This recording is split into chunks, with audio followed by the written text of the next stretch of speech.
This is America's Roundtable. Visit us at americasrt.com. Follow us on Twitter at americasrt. You can find us on YouTube and Facebook. Like and share. We're delighted to have Brian Carney join us this weekend. Brian Carney is a member of the editorial board of the Wall Street Journal and the editor of the editorial page for the Wall Street Journal Europe. He's also the co-author of Freedom, Inc., which was published in 2009 through Crown Publishing. Welcome, Brian. We're glad to have you join us on America's Roundtable. Hello, Brian. Hi, thanks for having me, guys.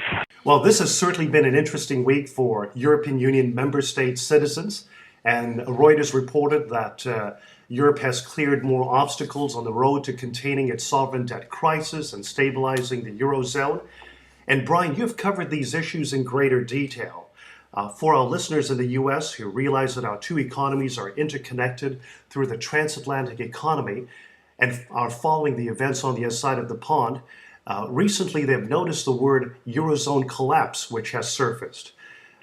Brian, just from your perspective, how serious are the issues in Europe, and will the most recent decisions made and the German Constitutional Court's decision, will that certainly bring about an end to this crisis, or at least contain the crisis?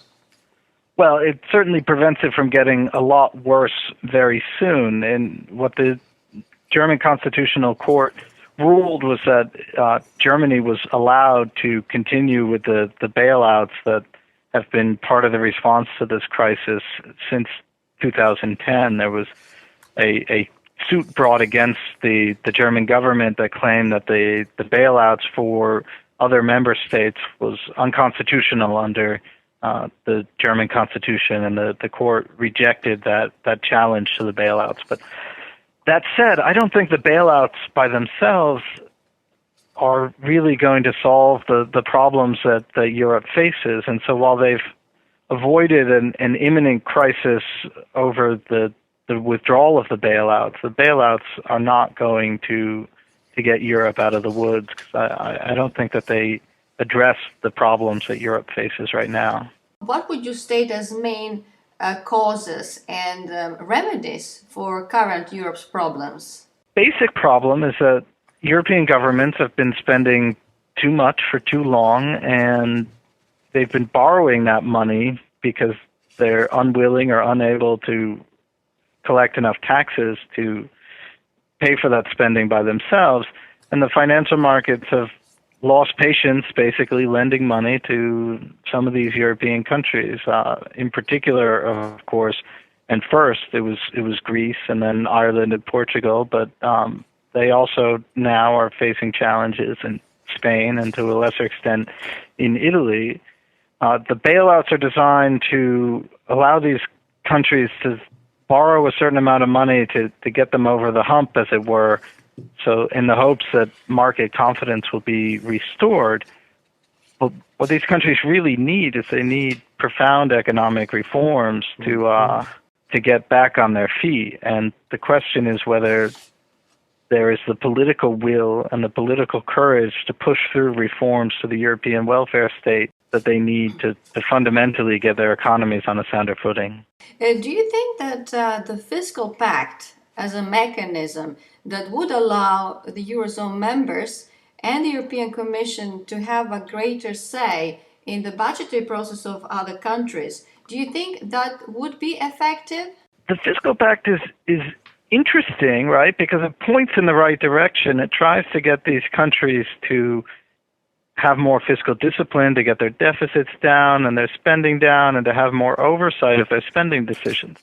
The trouble is that, these kinds of decisions, how much you spend on your welfare state, what kind of welfare benefits you give people, how big your government is, and what your tax rates are, these are deeply political, domestic decisions, and I'm not sure that they will have the political legitimacy to tell countries, sorry, you can't spend that much, sorry, you can't have the kinds of welfare benefits you previously enjoyed, because the people imposing those decisions are not the democratically elected representatives. And so my concern is that in practice, they're going to be ineffective. They are going to be unwilling to really impose hard choices through these mechanisms on countries.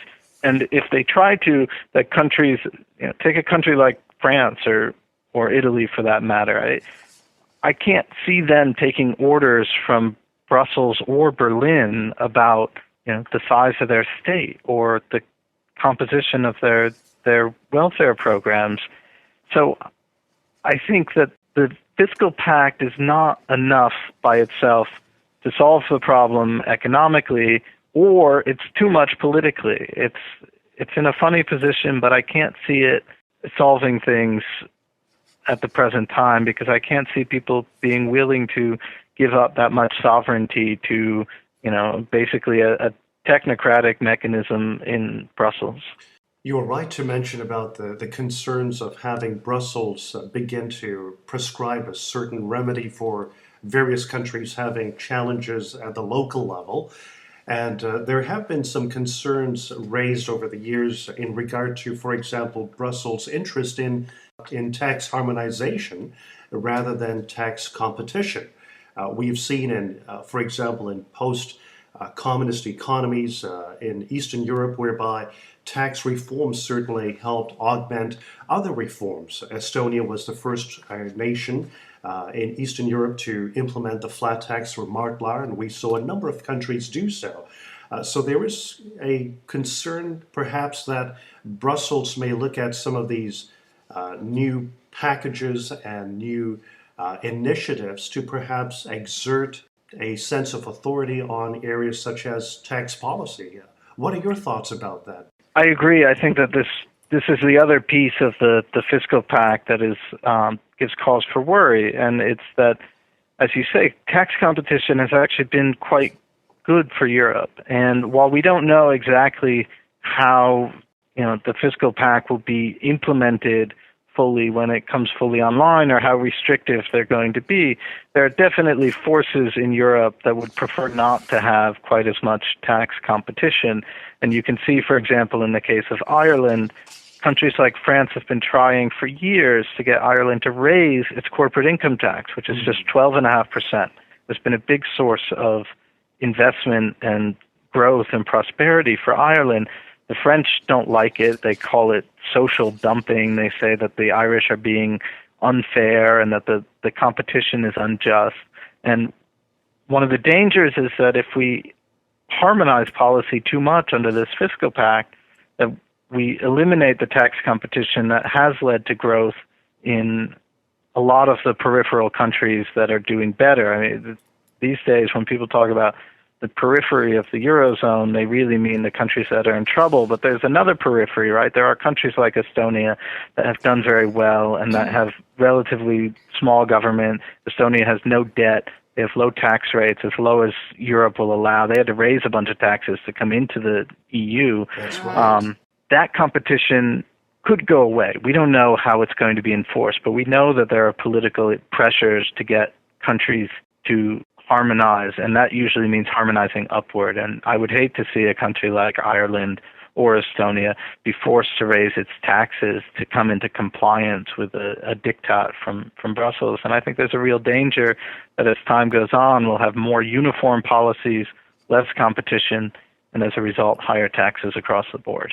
Indeed. There was a report that came out a couple of months ago which showed what was taking place in Greece, whereby companies were uprooting from their native or homeland and actually moving to Bulgaria because Bulgaria had not only lower taxation, but they had the flat tax of 10%, which made it much easier for them to do business in that economy, and also the lower labor costs, which Bulgaria has in comparison to Greece. So rather than implementing some of the reforms that one would expect of Greece to begin with, actually the companies have become very frustrated with inaction within Greece and have just basically crossed the border to Bulgaria. And the latest that we heard is that some 400 companies have left Greece, including Coca-Cola Hellenic Corporation. So it really begins to provide some evidences of what's happening with countries that do reform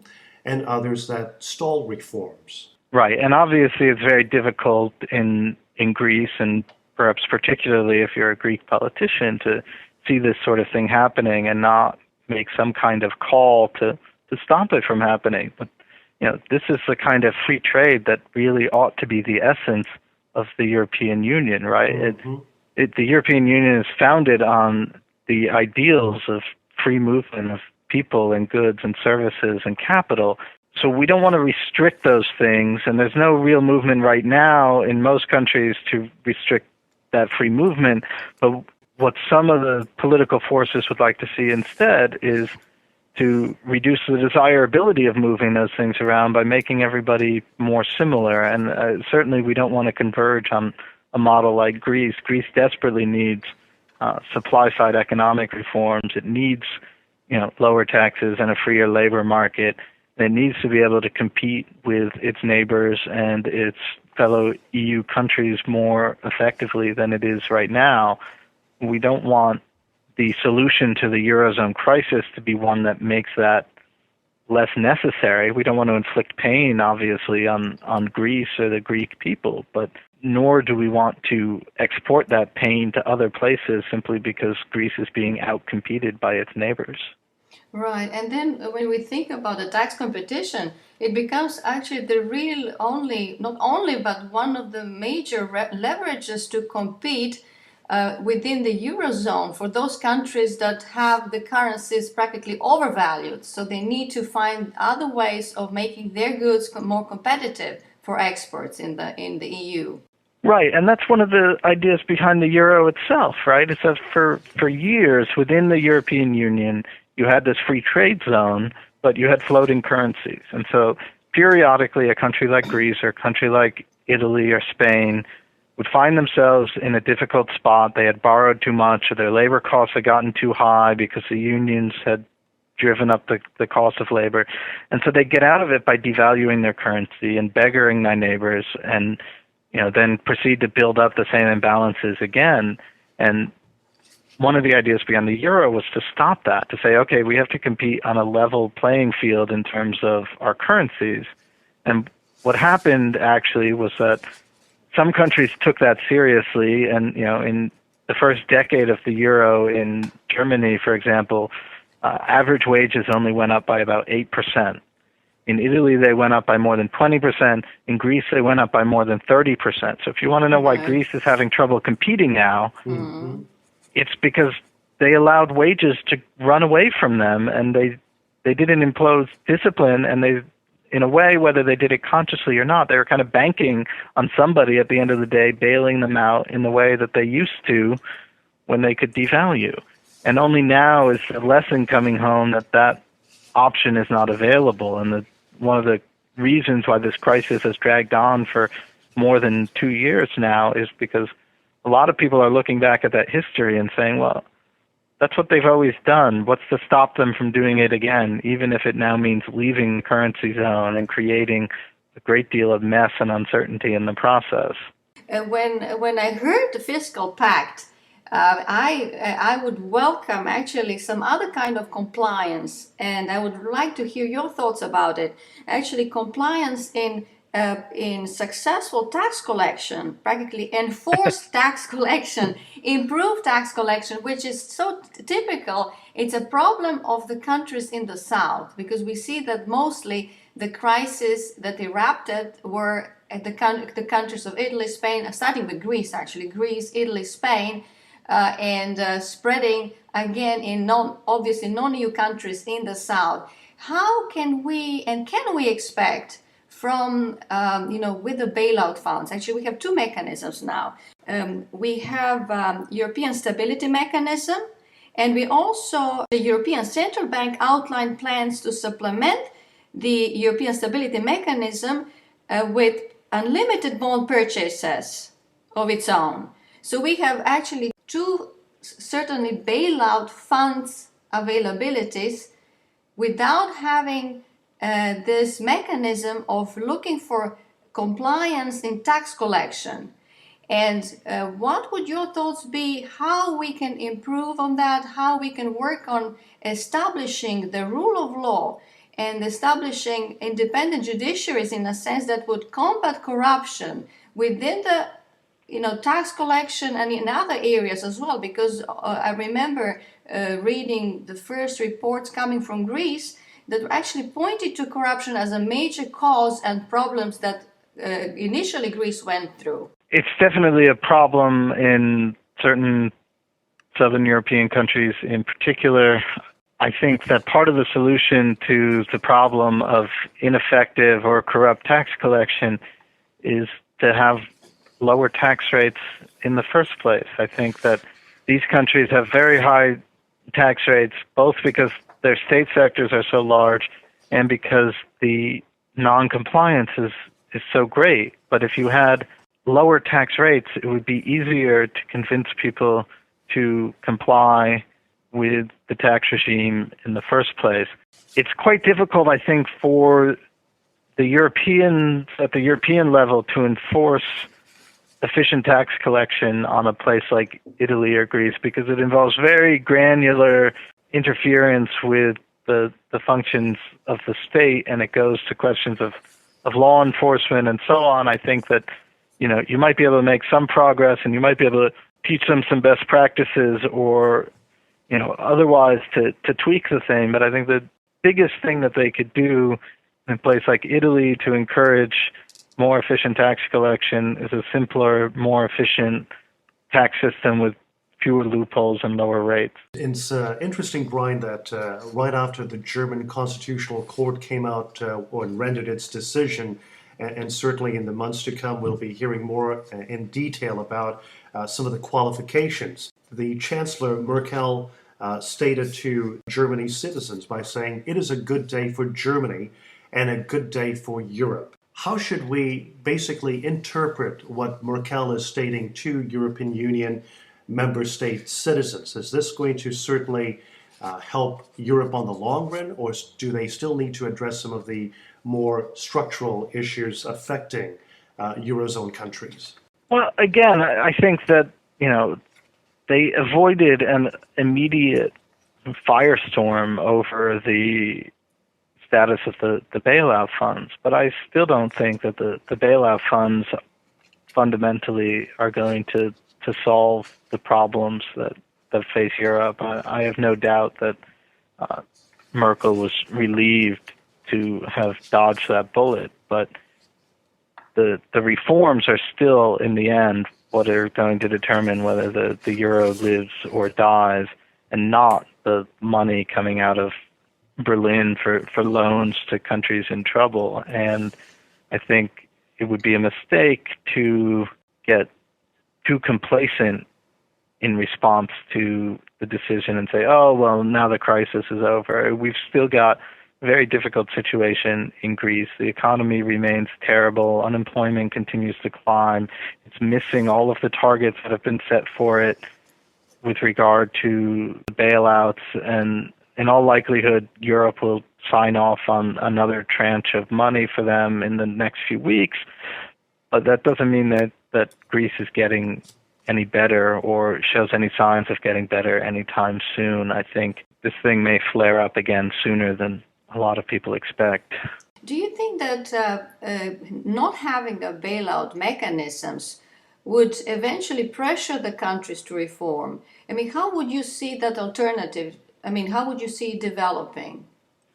That was the original ideal, right? Was that there were no bailouts. It says it very explicitly in the treaties that established the Eurozone, that there will be no bailouts, that no country will assume the debts of another, and so on. And that was the basis on which the currency was founded, and it was, in theory, the basis on which it operated for the first 11 years or so. I think that right now, Germany is trying to achieve a situation where there are some bailouts in emergencies, but the pressure is not totally taken off these countries for reform.